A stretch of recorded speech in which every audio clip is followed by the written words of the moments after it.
switch on! This is incredibly stupid. I don't even know how people who shove a 180 onto a stock wheel manage it. If you have to use a ratchet strap to get a tire to seat, you're using the wrong tire.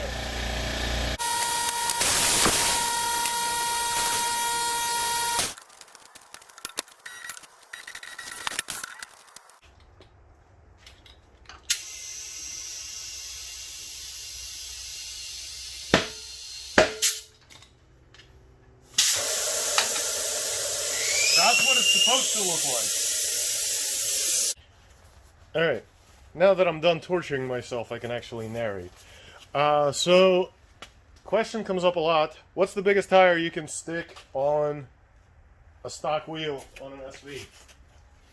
The biggest tire you can and should stick on a stock wheel on an SV is a 160 size.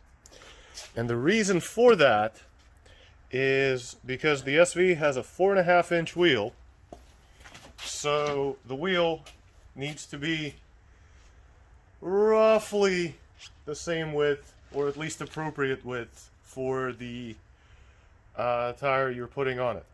So what you can see, if you look in this area, you can see the angle and how much the tire sticks out. So as the wheel leans over, as the bike turns, as the wheel leans, you don't run out of tire. Now and you use that tire to the edge. So with a 180, which as you just saw was kind of a pig to get onto the wheel to begin with. Hey, great, we put a 180 on a stock SV wheel. It did not want to fit. It sucked. But here's what I wanted to show.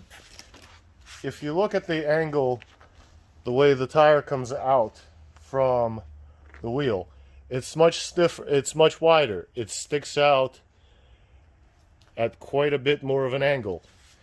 And what happens as the bike leans over, you now have, you're not using the tire all the way to the edge. So there's no benefit of putting the 180 on. And because it's pinched, you will have some really odd handling, odd turning. The bike will probably not grip as well, and the bike will definitely not want to lean as easily. So even if you manage to shove a 180 onto a stock SV 4.5-inch wide wheel, it will ride like crap. It'll look stupid to anybody who knows what they're looking at, because why are his tires sticking out? In car terms, it's basically the equivalent of stretching tires onto wheels, or something like that, where you're using the wrong tire for the wheel just to get a look. Don't do it. Bad idea. Not worth sacrificing handling for some questionable fat tire clout. So right now everybody's going, wait, but Moto America bikes run a 180 and they're really, really good. Okay, so here's the reason that Moto America bikes run a 180. And by the way, I happen to have an old Moto America bike that I've treated incredibly poorly, but it will get better eventually.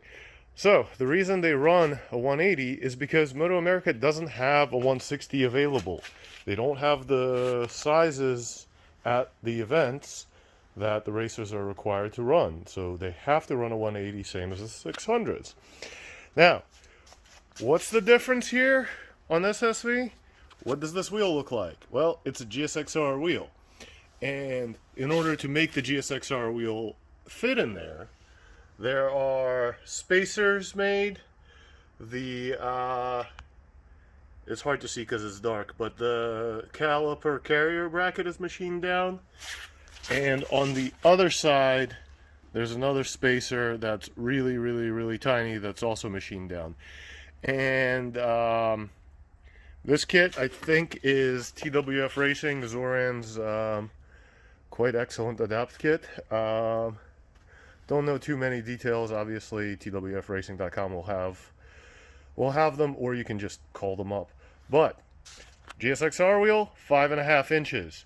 Notice how this 180 is not pinched. It's not like going out this way as from the wheel. The other thing with the 180 on these bikes, they actually lose a little bit of power because the 180 tire is noticeably heavier, so they're actually robbing themselves of power by having to run it. These bikes would go faster on a 160. So there you go. There's the rundown on the 180 stuff.